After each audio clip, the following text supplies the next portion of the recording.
Manny Pacquiao's next fight hit snag as frontrunner, ordered to defend world title against mandatory. Manny Pacquiao's clash with Rolly Romero hangs in the balance due to a mandatory obligation. WBA welterweight champion Romero is the rumored frontrunner to face Pacquiao next. But on Monday, the major sanctioning body ordered Romero to defend his black and gold strap against #1 contender Shakran Jayasov of Uzbekistan. Jayasov, 17-0, previously stepped aside to allow Jaron Butsnis and Emmentas Stanionis to face each other in a WBA and IBF unification bout in April, with the promise that he would get a shot at the belt thereafter. The WBA have now fulfilled that pledge at the cost of Pacquiao. Pac-Man returned to the ring in July to hold WBC welterweight champion Mario Barrios to a draw following a 4-year hiatus from the paid ranks. The Hall of Famer plans to continue competing and recently confirmed that he will fight again on January 24th in Las Vegas, just after his 47th birthday.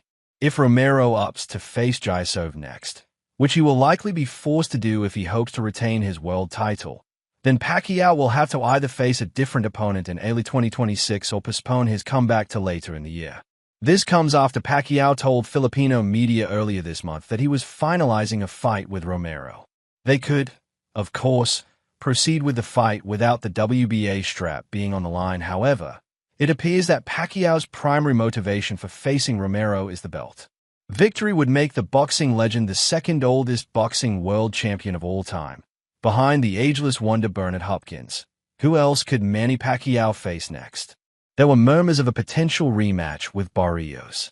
Both men verbally agreed to meet again in the immediate aftermath of their draw. However, Pacquiao's longtime advisor, Sean Gibbons, insisted that a fight with Romero was a far more appealing proposition. I don't see why Barrios again. There's Rolly Romero, Tank Davis. Why do it again? Gibbons told Boxing Scene shortly after his client's comeback. Mario Barrios doesn't draw anything and brings nothing to the table but that belt. Rolly Romero would be an unbelievably fun fight and one hell of a promotion.